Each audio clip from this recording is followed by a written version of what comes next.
గతంలో కూడా ఫస్ట్ లో వచ్చినప్పుడు కూడా ఆయన విధించి పాలించినట్టుగా ప్రవర్తించింది.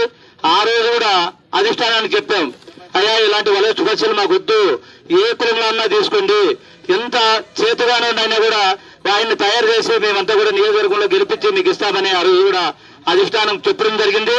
ఆ రోజు అధిష్టానమేమి మేము వాళ్ళు ఎవరన్నా కానీ మీరు ఎవరైతే చెప్తే వాళ్ళకి మేము అభ్యర్థిగా ప్రకటిస్తే వాళ్ళని గెలిపించి అసెంబ్లీ పంపించండి, మీకు అండగా మేముంటామని ఆ రోజు భరోసా ఇవ్వడం జరిగింది.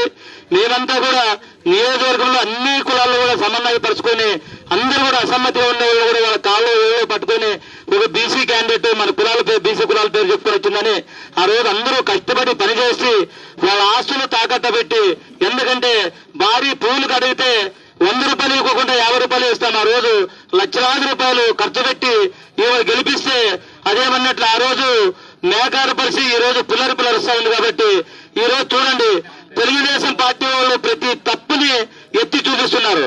ఎందుకంటే దాని కోణంలో ఎదిగి చూస్తే మన ముద్దాయి విషయం దాంట్లో, ఎందుకంటే ప్రతి ఒక్కరింట్లో కనీసం గవర్నమెంట్ లేవెట్లేస్తే కూడా దానిలో కూడా ఏరే కులాలను అడ్డం పెట్టి పర్సెంటేజ్ వసూలు చేసుకుని దోచుకొని ఈ రోజు ఆమె దోషిండేదంతా, ఆమె ప్రజలకు ఇచ్చిండేదంతా, ఆమె దాచుకోండేదంతా కూడా ఆమె గలముప్పి చెప్పాల్సిన అవసరం ఉంది.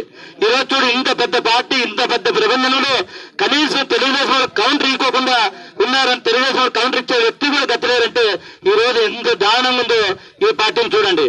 ఈ రోజు హుసన్ అట్లా ఆలీబాబు 60 దమ్ములు ఉండేట్లా, ఆమె ఆలీబాబు ఉన్నట్లు 60 దమ్ములందరినీ కూడా గోకర్లను దగ్గర పెట్టుకొని ఈ రోజు సర్వనాశనం చేస్తామని నియోజకవర్గం అంతా కూడా చూడండి. అన్నా తమ్మునికే పెడతాది, భార్య భర్తకే పెడతాది, చెల్లెలకి అన్నకే పెడతాది. ఇలాంటి పీకిలాట్లు పెట్టి ఈ రోజు ఎక్కువ పాపులేషన్ తెలుగుదేశము బాగా రాణించే నియోజకవర్గం ఇది. అలాంటి నియోజకవర్గంలో జనాలంతా కూడా ఈ బీసీ అట్టడి స్థాయిల కులాలు అగ్రవర్ణాలు సమన్వయపరుచుకొని ఇంత మెజార్టీతో గెలిపిస్తే నేను నీతి నిజాతిగా ఉన్నాను, నేను ఒంటరి మహిళ, నేను ఒక బీసీ మహిళ, నేను అగ్రవర్ణాలతో సంబంధాలు ఉండే మహిళ, నా స్వయం కృషితో గెలిచినానని చెప్పి ఈ రోజు బల్ల గుద్ది వాళ్ళకి చెప్తా ఉందంటే ఎంపీలో లెక్కేసుకోండి. ఈ రోజు ఎందుకంటే జగన్మోహన్ రెడ్డి దయదలిస్తే టికెట్ ఇస్తేనే జగన్మోహన్ రెడ్డి మద్దతు చేసి మేము ఓట్లేసామంటే జగన్ కూడా వాడెవడు అనే స్థాయికి ఎదిగిందంటే అమ్మయ్య, వాళ్ళు కూడా అధిష్టానం అర్థం చేసుకోవాలా.